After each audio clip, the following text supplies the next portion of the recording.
அதே போல் இந்த மாதத்தில் பார்த்திங்கன்னா இடம் விற்கிறதுக்கு, வீடு விற்கிறதுக்கு, அதன் மூலமாக பணம் வருவதற்கான வாய்ப்புலாம் நிறைய உண்டு.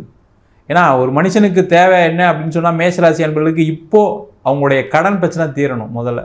ஏன்னா அந்தளவு கடன்பட்டு மாட்டிட்டு உட்காந்துருக்கீங்க. அந்த பிரச்சனைகள் எல்லாமே நிவர்த்தியாகி அந்த பணம் அதுலேருந்து வெளியில் வரக்கூடிய ஒரு முக்கியமான மாதம். ஏதோ ஒரு வகையில் பணம் வாழ்க்கையில் ஒரு சேஞ்சை கொடுக்குமான்னு கேட்கக்கூடியவர்களுக்கு இந்த மாதம் ஒரு சிறப்பான மாதமாக இருக்க போது அதற்கான முயற்சிகளை செய்யலாம்.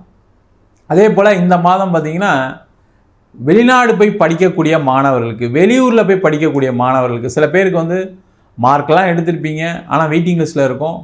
அந்த வெயிட்டிங் லிஸ்ட்டு ரிலீஸ் ஆகி உங்களுக்கு எதிர்பார்த்த சீட்டு கிடைக்கிறதுக்கான வாய்ப்பெலாம் உண்டு. அதற்கான முயற்சிகளை நிறைய செய்யலாம். ஏன்னா உங்கள் ராசியாதிபதி 5ஆம் இடத்துல இருக்கும்போது பார்த்திங்கன்னா அதெல்லாம் ரொம்ப ஈஸியாக கிடைக்கும். நீண்ட நாளுக்கு அப்புறம் பார்த்திங்கன்னா நீங்களே ஓகே எனக்கு இந்த சீட் கிடைச்சா பரவாயில்லன்னு சொல்லி சில விஷயங்கள்லாம் யோசித்து செய்யக்கூடிய ஒரு முக்கியமான மாதமாக இருக்குது.